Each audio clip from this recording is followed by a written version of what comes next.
Ahí estamos. Bueno, Juli, bienvenido a Charlas sobre Servilletas. Muchas gracias por estar acá. Bueno, contame quién sos y a qué te dedicas.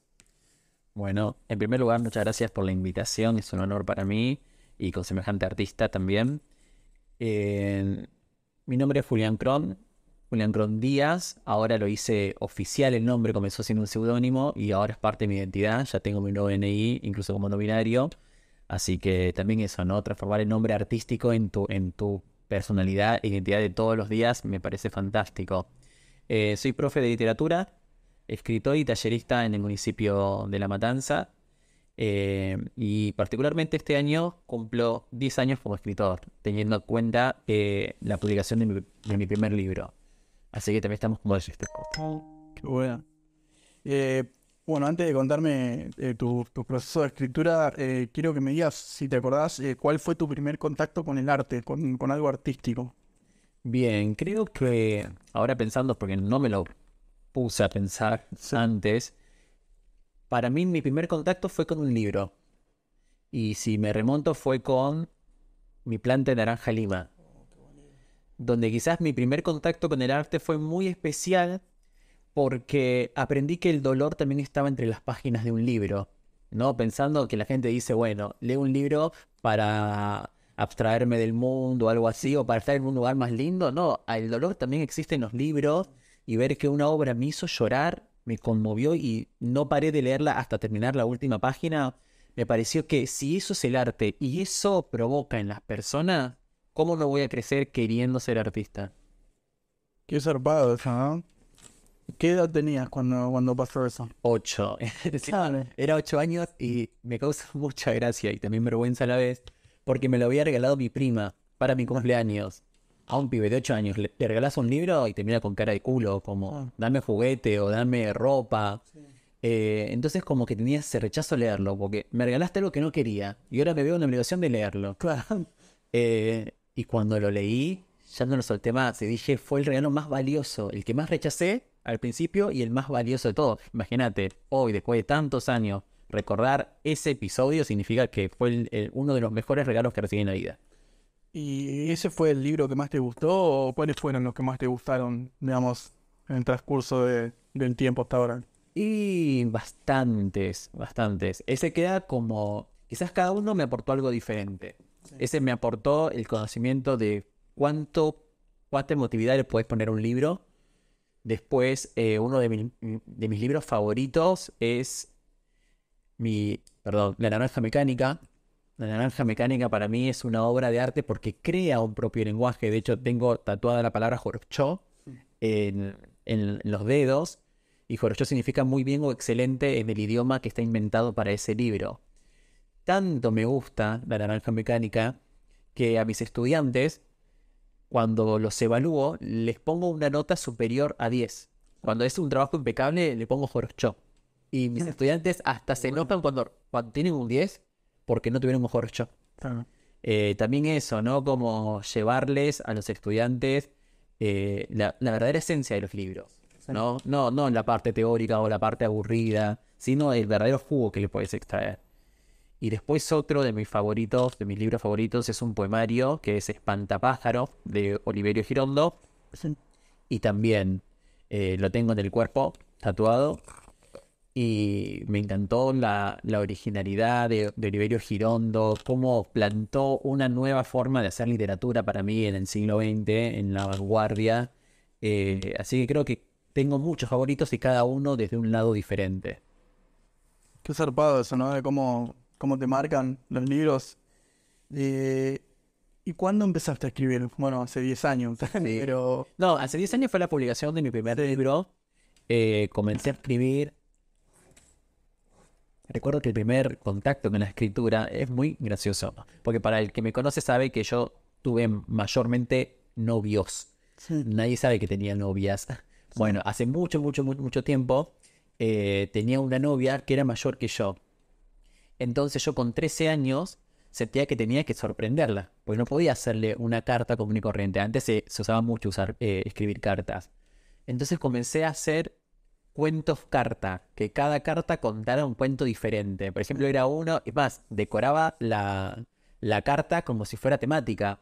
Había hecho un sobre que era como un castillo y ella abría y la carta decía como que yo nunca iba a ser su príncipe, pero que iba a ser su castillo, el lugar donde ella va a estar resguardada, etcétera. Flashaba un montón de historias y ahí comencé a desafiarme, ¿no? Ya hice una carta creativa, ahora tiene que ser más creativa que la anterior. Y así comencé a escribir. Como un ejercicio. Sí, y lo más loco fue que no hay registro de mi primera escritura, porque cuando nos separamos con esa chica, quemó todas las cartas. O Claro. sea, el primer registro de mi arte no existe. Podría ser muy valioso, ¿eh? Entonces, Tal cual, qué flash. qué zarpado. Sí, sí, sí, sí. Y bueno, contaste que sos docente. ¿Cómo se incorporó la docencia a tu vida? Bien, creo que se incorporó a partir de comentarios que me hacía la gente que quizás cuando yo explicaba algo era muy claro. Entonces me decían, bueno, vos redás para docente. También tenía a mi vieja que era docente, no era de secundaria, pero sí de la primaria. Y veía que ella re disfrutaba también, ¿no? De enseñar a los chicos algo significativo. También fue como mi gran ejemplo en la docencia. Pero fue más que nada eso, como darme cuenta de que cuando hablaba era claro y que quizás podía enseñar. Y yo sabía que también si iba como docente, iba a cambiar una realidad que quizás yo padecí. A mí me pasó que en la secundaria recibí mucho bullying, entonces también como que tenía ese compromiso de, pude salir del bullying, pero quizás hay gente que no puede salir del bullying. Sí. Entonces mi granito de arena va a ser el aliado de ellos, pero como docente. Porque a mí me pasó que los propios adultos no me defendían. Claro. Entonces como esto también, ¿no? Como esto me pasó a mí, pero no voy a dejar que otro chico viva esto. Entonces también mi rol en las aulas es muy desde eso, muy desde lo paternal, de cuidar, de proteger, de dar nuevas realidades, de confiar en los estudiantes, de no pensar como muchas personas que la juventud está perdida. Entonces siento que tengo mucho compromiso con la docencia. Como que no podría no ser docente. Y más también siendo docente en los barrios, ¿no? Porque uno vive como otras realidades también. Sí. Y los pibes, por ejemplo, un pibe o una piba que sale de lo común, como decís, ese bullying como que aplasta esa personalidad. Quizás no aflora eso que vos estás también a la expectativa de ver eso que está destacando y que como que lo está guardando. Por ejemplo, que escriba, que baile, que pinte Por supuesto. o lo que sea, Bueno, ¿no? fomentar el arte en Sí. mis clases nunca fue una opción. O sea, desde el día uno es lo que me propuse. A mí me importaba más que me entregaras un texto tuyo Sí. escrito desde las vísceras, desde lo más interno de vos, antes que me entregaras un trabajo práctico para investigar sobre cierto movimiento literario. O sea, voy a lo significativo, a lo que sé que a ellos después le va a servir. Porque muchas veces, quizás una consigna de escritura es la excusa para que vos cuentes algo que quizás nunca te animaste a contar. Entonces el día de mañana lo vas a recordar, porque fue lo que marcó la diferencia. Y eso también desde la parte de la literatura me sirve un montón. Quizás no sé si con otras materias sería tan fácil, pero desde la escritura, desde la literatura, me parece que es fundamental eso, ¿no? Como poder llegarles, leerles poesías o textos literarios varios, para que ellos reflexionen y se animen a contar desde su lugar, a formar su propia voz. Y eso para mí es lo más enriquecedor. Sí, Y definitivamente. bueno, también estás dando talleres de ESI. ¿Qué onda? ¿Cómo fue que empezaste a dar los talleres? También ocupan un gran rol también Sí, en tu vida, ¿no? la ESI ocupa un rol muy importante y me lo hicieron ver las otras personas porque me dijeron, ¿por qué siempre sos tan fan de la ESI? ESI es Educación Sexual Integral. Mm. Y yo me di cuenta que siempre hablaba sobre ESI en las aulas. Y después cuando uno repiensa su historia, encuentra las respuestas. A mí me pasó que en esta etapa de bullying en la escuela, era mucho el cargar o el burlar por ser homosexual o por ser gordo en esa época, además de ser tartamudo. Y veía eso mucho, muy marcado en las aulas, que nadie hacía nada al respecto, y también muchos roles de género. O sea, las chicas tienen que hacer esto, los chicos tienen que hacer esto, y yo recordar desde muy temprana edad que es re patético esto y nadie se está dando cuenta que es patético lo que están haciendo. O sea, formar dos filas donde están los nenes y las nenas, a las nenas hacerles jugar handball y a los varones fútbol. O sea, nadie está pensando que esto es una boludez. Claro. Entonces, como también, ¿no? Como crecer y querer tener esas herramientas para que no padezcan esas cosas. Y fomento mucho eso, la libertad en mis aulas, transmitir mucho las emociones, porque también eso, ¿no? La ESI, uno de los ejes que tiene es valorar la afectividad. Y la gente piensa que quizás hablamos de ESI, les están enseñando a prevenir embarazos o ITS. No, se habla de muchísimas cosas en la ESI y nadie habla de eso, de valorar la afectividad. A que los alumnos expresen mucho de la salud mental, de la autoestima, del amor propio. Entonces, ¿cómo no trabajarlo? Y es más, la ESI, si hablamos de la NEI, lo que la NEI dice es que la ESI no es una materia porque tiene que atravesar todas las materias. Por eso dice que es transversal. Por lo tanto, imagínate qué importante es que se hablen de estos temas en la escuela, que ni siquiera hay una materia para esto, sino que se dice que todas las materias tienen que abordarla. ¿Cómo no voy a dar eso? Y también pensando en que les va a servir como ciudadanos, como humanos, porque la ESI trasciende las aulas, va hacia la humanidad, cómo vos tratás a la otra persona. Sí, y también eso que dijiste, como que muchas veces como que se relaciona solamente la educación sexual, y es verdad eso, o sea, nadie te enseña de que, no sé, que no está mal ser gordo, que no está mal ser Ahí va, flaco, que no sí. está mal que te guste, que seas varón y que te guste jugar con muñecas. Eso para mí es más enriquecedor que más allá de que también tiene que haber un acompañamiento de los hogares a la hora de hablar de educación sexual, que muchas veces muchos pibes y pibes no lo tienen, pero tampoco, no sé, no hay muchas familias por ahí en la época en la que yo estudié que te digan, no, que te guste, no sé, las Barbie y después ir a jugar a la pelota, no está mal, porque te puede gustar. Sí, te puede gustar. Bueno, creo que eso responde también dos preguntas. ¿Por qué para mí es muy importante darlo en las escuelas? Porque lo que primero lo entienden son los adolescentes. Vos hablas de ESI y los pibes mismos te piden más temas. Hubo en muchas escuelas sentadas de estudiantes para exigir que dieran educación sexual integral. O sea, los pibes son los primeros que piden. Y les encanta hablar de la diversidad. No sé, aparece de repente un compañero trans. Bueno, chicos, a partir de ahora él se llama de tal forma, enseguida lo llaman así. No es que le invalidan la identidad de género, no, enseguida respetan la diferencia. Pero ¿qué pasa? Después van a la casa y reciben esa homofobia, transfobia o lo que sea desde los hogares. Eso también, ¿no? El lugar importante que tiene la escuela, porque quizás esa información que te damos, posiblemente si no estás en la escuela, no la llegues a recibir de ningún otro lado. Sí. Y bueno, ¿qué consejo le darías a alguien que quiere escribir o empezar a escribir desde tu perspectiva? Bueno, es compleja la pregunta. Creo que lo primero que le diría es que esté preparado o preparada para incomodarse. Porque la escritura remueve cosas. Y eso que se remueve tiene que removerse. Porque muchas veces la literatura sirve para sanar también. Sí. Es como una especie de psicóloga, de terapeuta. Entonces sirve para sanar, pero para vos sanar tenés que repensar esos lugares donde te duele, donde dolés. Entonces creo que la escritura sí o sí tiene que ir para ese lado. Si vos querés que tu escritura sea auténtica, que sea significativa y que haya otras personas que se sientan identificadas con lo que haces, con lo que escribís, siempre tenés que hablar desde las emociones. Siempre. Y siempre repensar en qué ánimo estás en ese momento. Por ejemplo, si estás triste, no escribas algo feliz, porque va a ser forzado. O sea, siempre repensar, ¿cómo me siento en este momento? ¿Ansioso? ¿Triste? ¿Preocupado? ¿Emocionado? No sé, nervioso o lo que sea. Entonces, bueno, escribí a través de esa emoción. Y va a ser lo más auténtico. Y después reléelo cuando no estés con ese estado de ánimo y te vas a dar cuenta la calidad literaria que tiene. Porque si vos lo hablas desde las emociones, siempre va a ser un buen mensaje. Y después, obviamente, llenarse de herramientas, ayornarse con recursos literarios y eso, que se fijen en referentes actuales, que no vayan a libros quizás antiguos, porque hay otra forma de hacer literatura hoy en día, de escribir, que se fijen en la gente que hace arte, la gente que escribe poemas, que escribe novelas, que escribe rap, que escribe lo que sea. O sea, ¿qué está diciendo la Argentina hoy en día? Y a partir de ahí, como revisar su propia escritura.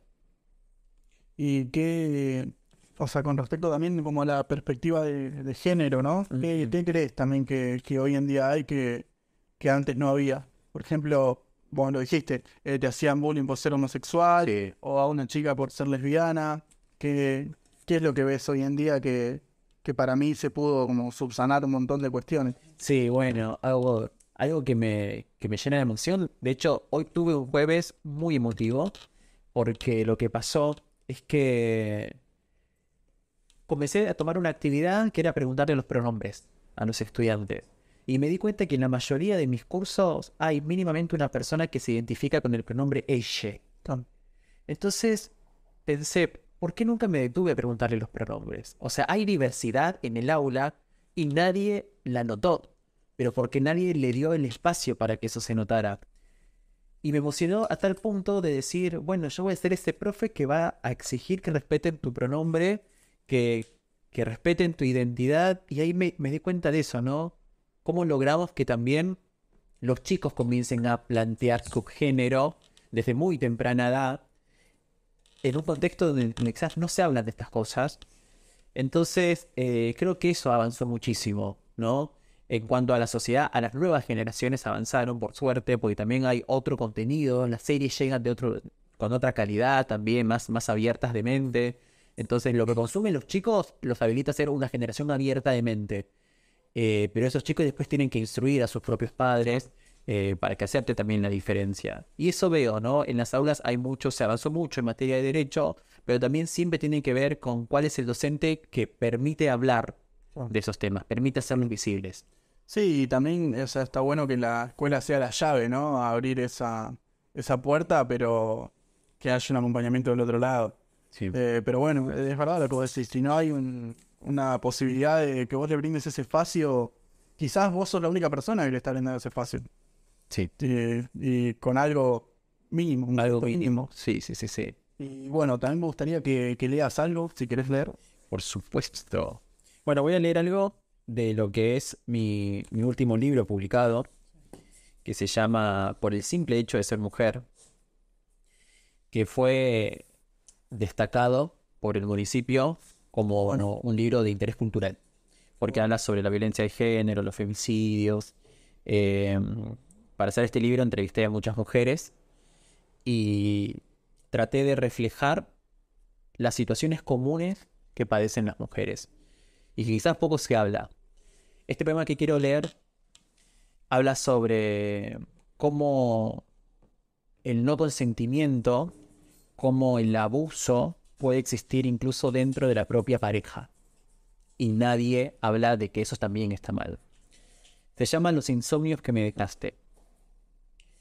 Un día simplemente no tuve ganas y lo tomaste personal. No habías dejado de gustarme, ni había un otro zigzagueando en mi cabeza. No quería, simple y conciso. Sin embargo, te sacudió mi negativa. Recuerdo que tu enojo relampagueó en toda la habitación y me ametrallaron tus palabras. Sí, es cierto, eras mi novio, pero eso no te daba derecho a obligarme. Diste por finalizada la discusión y te volteaste al lado oscuro de la cama. Esperaste que me durmiera, sabiendo lo indefensa que quedaba, y me apedreaste con tu instinto más bestial. Te recuerdo entrando a la fuerza, sobresaltándome, animalizándote. Nada te frenó, ni mi voz ciega en medio de la noche, ni mis manos prisioneras de las tuyas. Me dejaste el cuerpo tartamudeando y el corazón a 10 grados bajo cero. Desde ese momento supe que la relación caería en picada, pero lo que no sabía, bajo ningún pensamiento, era que librarme de vos me resultaría más difícil que superar cada uno de los insomnios que me dejaste. muy bueno. Muy bueno. Yes. Bueno, creo que para mí es muy importante hablar Sí, de estos temas. Y me pasó de cuando entrevistaba a las mujeres, cómo se repetían las diferentes cosas que padecen a diario y nadie habla de eso. Y entiendo por qué quizás después un hombre viene y dice, son todas exageradas, están inventando. ¿Y cómo el hombre no va a pensar eso si nadie está hablando de eso?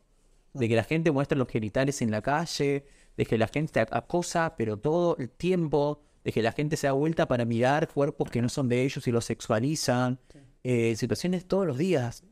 Y yo digo a veces, ¿cómo me cuesta entenderlo? Porque nunca me pasó de que tuviera miedo de caminar 5 cuadras o 2 cuadras por temor a lo que me pueden decir o lo que me pueden hacer. Entonces, empatizar con las mujeres, para mí eso es fundamental en el arte. Vos siempre tenés que empatizar. Y escribir y indagar también sobre cosas que no son tu realidad para entender también las otras miradas. Porque si no, tu arte no evoluciona. Se queda siempre estancado desde tu punto de vista. Sí, lo que te pasa solamente a vos. Y lo que te pasa solamente a vos. Así que hablar, entrevistar y comprometerse, ¿no? Porque es difícil hablar de estos temas en la literatura. Sí. En las aulas, por ejemplo. Pero qué necesario Sí, para evitar que después sucedan, ¿no?, estas situaciones. y no solamente eso, sino como también en las relaciones, como más allá de que haya un consenso en la relación, hay cosas que tienen que caerse de maduro. O sea, vos, por más que sea tu pareja, no podés invadir el espacio del otro, Sí. porque sigue siendo el espacio del Te otro. dicen el paso y el otro. Pero además también eso, ¿no? Que los cuerpos no te pertenecen. Claro. Que porque sea tu pareja o tu vínculo estable, no significa que hipotecó su cuerpo y vos podés hacer lo que quieras con él. Y además instala también algo, la comunicación. Yo he leído a sexólogas que dicen que el sexo es comunicación. O sea, si vos no sabés hablar, si vos te trabás en la comunicación sexual, si sos un tartamudo sexual, eso repercute negativamente, Claro. porque no estás hablando de lo que querés, de tus placeres o de lo que no te gusta. Claro. O entonces, para mí siempre hay que hablar los gustos, porque cada cuerpo es un cuerpo diferente. Sí. Y nadie te enseña eso, porque en las primeras relaciones sexuales, uno para no mostrar que no tiene experiencia, Hace todo. hace todo, o no comunica, Sí. o no se permite dudar, como no, yo tengo que mostrar que sé, y la otra persona también, no, yo tengo que mostrar que sé. Y es absurdo, es de repente un encuentro donde nadie está comunicando lo que le gusta y que sale como puede, y la mayoría quizás si piensa su primera vez dice, ay, qué horrible fue mi primera vez. Porque nadie me enseñó que tenía que ser un diálogo. Entonces eso también, para mí eso también es fundamental, si hablas de sexualidad en las escuelas, hablar de eso. De por qué nadie me dijo que está bien reconocer que no sé, que no me hace menos hombre. Y también yo creo que hay como que, bueno, yo como hablaba, siempre hablo con mi pareja de este tema, como que el sexo también está como sobrevalorado. Sí. ¿No? Como que, tipo, si vos te clavas 7 polvos por día, no, está todo bien. Es cierto, Esa. es cierto. Y a veces como que, no sé, no es necesario, se puede disfrutar de otras formas. Ahí va. Sí, bueno, ahí también hay como toda una sexualidad mainstream, Sí. ¿entendés? Que si no haces eso, sos como el bicho raro. A mí me pasó de entrevistar para otro libro a las travestis Sí. y que me contaran experiencias con los clientes y la diversidad, o sea, en la intimidad sexual que hay. Claro. Me decían de todos los fetiches sabidos y por haber. Personas que quizás tenían esposa, se permitían, qué sé yo, el sexo anal u otras cosas, pero claro, a su pareja, ¿cómo le iba a contar? Porque pensaba que perdía respetabilidad como hombre. Sí. Y si se permitía hacerlo con una travesti. Claro. Entonces también eso, ¿no? O sea, ¿por qué sigue siendo tabú el sexo? Y tan como de una sola forma. Por ejemplo, tan penetrativo. No tiene que... Para mí está mal ya el término previa. Claro. La previa no es previa. Significa que el final tiene que ser... Claro, que lo piola es la penetración. Y no, entonces la previa no existe en realidad. O sea, es sexo desde el momento que se encuentran los cuerpos. Entonces también, como eso, hablarlo. Porque muchos piensan, y esto es horrible lo que voy a decir, pero que no fueron violadas porque no hubo penetración. O que no existió un abuso porque no hubo penetración. Y es una gran falta en la justicia. Sí. Hay sentencias que no los llevan a prisión, que no le dan a perpetuas porque no hubo acceso carnal, lo llaman. Bien, pero te dejó traumas para toda la vida. Pero como nada ingresó en ningún agujero, se salva de ir a la cárcel. Entonces también repensar qué pasa con la educación sexual integral en los funcionarios, bien, en la gente del Estado, cómo falta también eso, ¿no? En la gente de arriba, no en las aulas, sino en los mayores que ya están ocupando cargos importantes. Para mí son los primeros que tendrían que instruirse. Sí. Sí, es que vos estás sino en una figura de poder Sí, sin, o sea, como demostrar de que esas cuestiones tienen que ser de interés general. sí. Sí, la verdad que sí, como que nunca me lo había puesto a pensar en relación a la educación sexual integral, pero sí, Claro. es por ahí. Bueno, cuando salió, por ejemplo, la ley Micaela, que pedía a diferentes funcionarios o entidades del Estado estar capacitados en violencia de género, me pareció un gran avance, pero me pareció que es un puntapié solamente para que ya salga otra ley que lo que invite es a que todos los funcionarios estén capacitados en todos los aspectos de la ESI, no solamente en la violencia de género. ¿Me entendés? Ya no tener que ir a la justicia y que un chico trans no tenga los derechos porque la persona ni siquiera sabe que existe un chico trans. Ya no puedo, ¿me entendés? Yo ir al registro civil a cambiarme el género y que me pregunte qué es género no binario. A mí me pasó con la contadora, me pasó con mucho, digamos, gente como abogados y eso, ¿qué es no binario? Entonces, está bien, yo te explico, ¿no? Pero vos vas a tener mucha gente no binaria, vas a tener mucha gente que con términos propios de la educación sexual integral, que vas a tener que saber cómo atenderlos.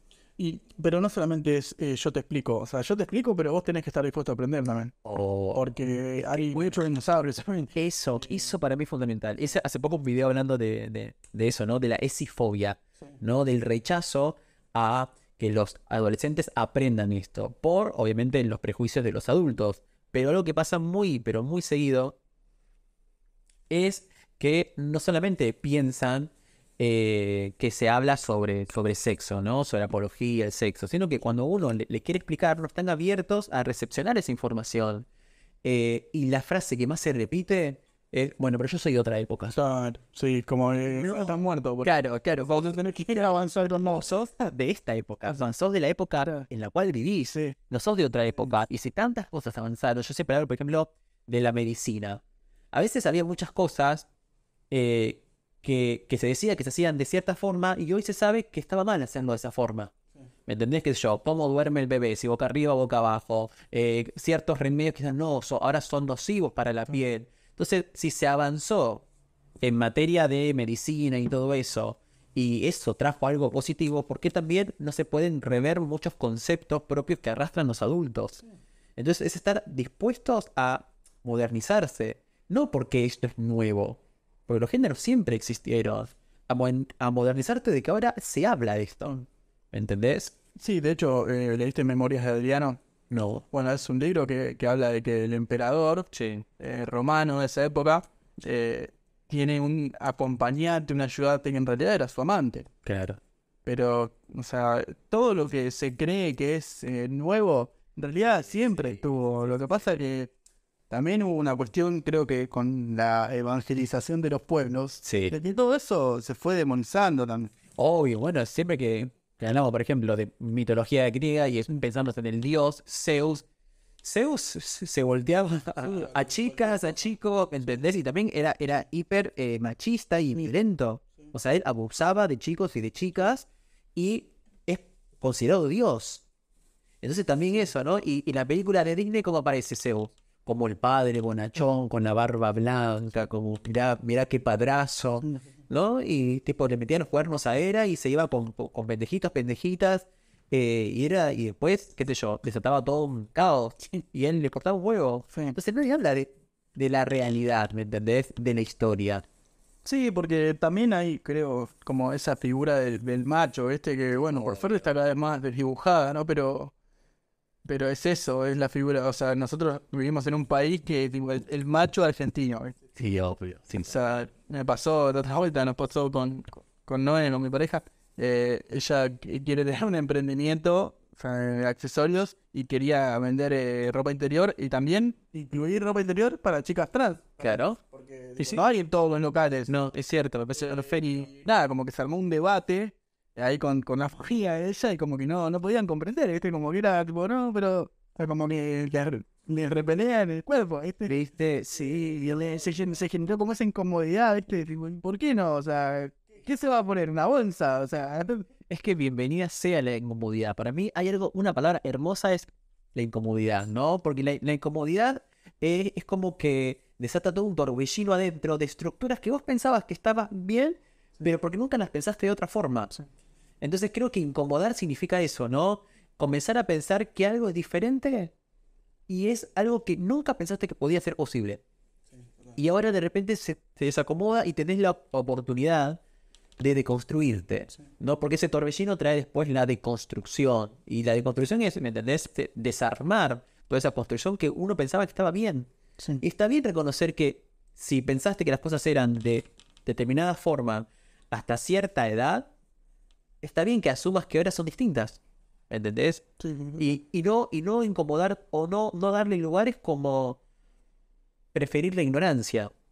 Eso, ¿no? Porque como que te sirve para evolucionar como persona, para mí, todas estas informaciones.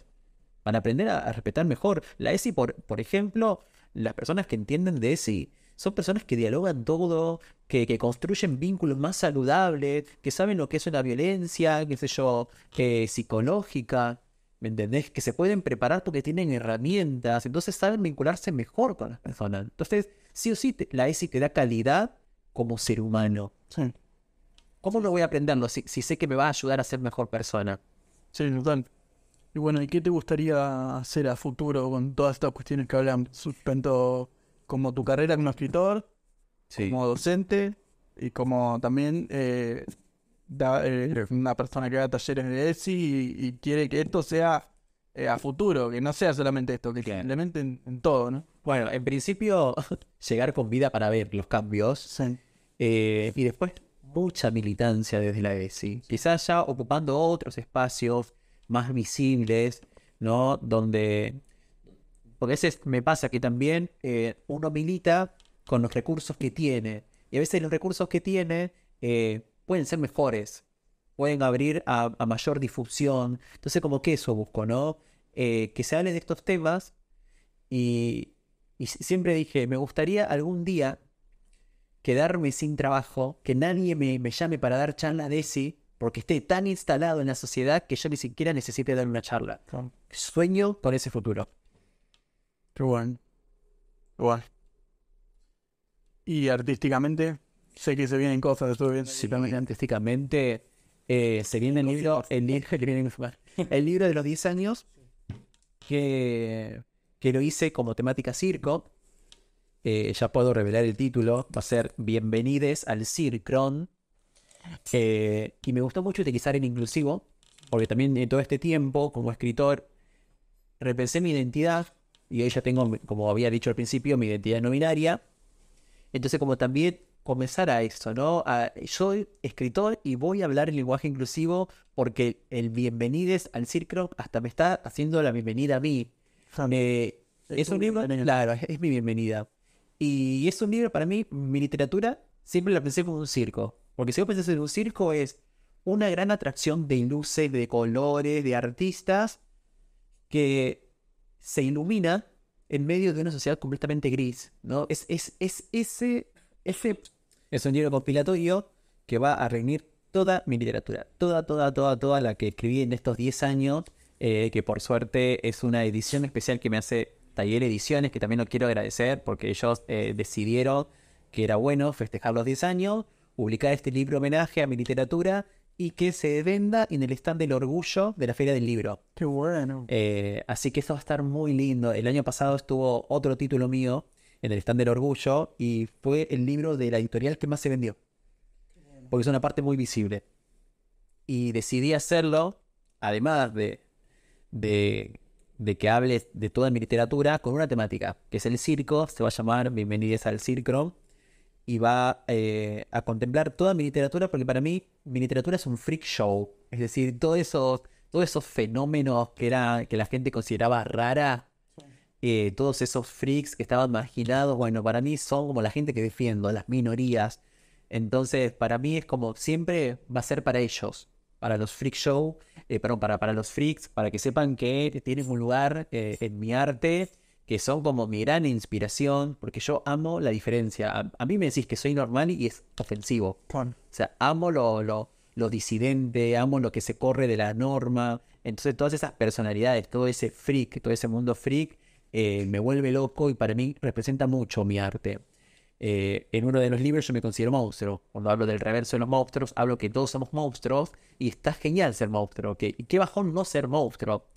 Eh, entonces va a estar pensado como circo y ahí como el papel estelar lo tiene el payase, que hay una ilustración mía que me hizo un amigo, que estoy caracterizado como un payase. Y también eso, ¿no? Porque para mí el payaso es el personaje más libre en el circo. Vos quizás ves un payaso y hace muecas, hace payasadas, quizás como que le hace ojitos al que acomoda las butacas, y todos lo celebran, ¿entendés? O tiene ciertos ademanes, a veces considerados socialmente afeminados, y la gente como que lo acepta, lo acompaña, o sea, se siente libre. Porque tiene un disfraz, ¿no? Claro, porque tiene un disfraz. No, esencialmente por ahí no. Claro, no, pero también, pero claro, es el loco aceptado socialmente, un payaso. Sí. Entonces yo siempre me sentí eso, porque yo sentí que pese a mi diferencia, tuve esa aceptación. Sí. Me permitieron ser libre. O quizás también fue una libertad que construí y que hoy no me pienso en otro lugar que no sea desde la libertad. En las aulas, en mi arte, en mis talleres. Entonces yo me siento como el payaso de mi circo. Y que este circo, este circrón, me tardó 10 años levantarlo. Y ahora como que lo abro al público, porque para mí el circo es ese espacio de luz en medio de toda una ciudad oscura, una ciudad aburrida, gris, con humo de fábrica, así me lo imagino. Y así también en la tapa, como el círculo, el único punto de luz que ilumina, ¿no? A través de los colores, a través de los reflectores, a través de lo atractivo de su propuesta, ¿no? Circense. Entonces, para mí, si yo pienso como, ¿qué me gustaría haber logrado como escritor? Es que alguien tome que mi literatura fue ese punto de luz en medio de esa oscuridad. Qué bueno. Qué bueno. ¿Algo más que me faltó preguntarte que quieras agregar? No, que este año también continúan los talleres de escritura y que a partir de abril voy a estar coordinando un espacio en La Matanza que se llama Letras que Caminan y otras artes, donde se pueden presentar una vez al mes, el tercer sábado de cada mes, artistas matanceros para mostrar lo que hacen, ¿no? También dándole visibilidad a los artistas. Y no se va a centrar solamente en escritores, sino también en gente que hace rap, por ejemplo, mucho de la juventud, con el freestyle y eso. Y otras artes como pintura, como música, porque La Matanza es riquísima en arte. Hay muchísimos artistas con muchísima calidad y no tienen el espacio para visibilizar su arte. Así que me va a encantar este año coordinar ese evento. Así que también, que si son artistas, si son de La Matanza, que se comuniquen en mis redes sociales ¿Y cómo te encuentran en Instagram? como Julián Cron. Julián Cron en Instagram. Cron, ¿cómo se escribe? Cron se escribe Kronn. Perfecto. Ahí te van a salir todas mis redes sociales, Sí. me pueden escribir, hay otros contactos, Dale. pero sería genial también eso, ¿no? Conocer a nuevos artistas. Dale, yo igual, además de lo dijiste, también me voy a poner el link de todo para que puedan acceder más fácil. Así que bueno, muchas gracias por haber estado acá. Gracias por la invitación. No, por favor.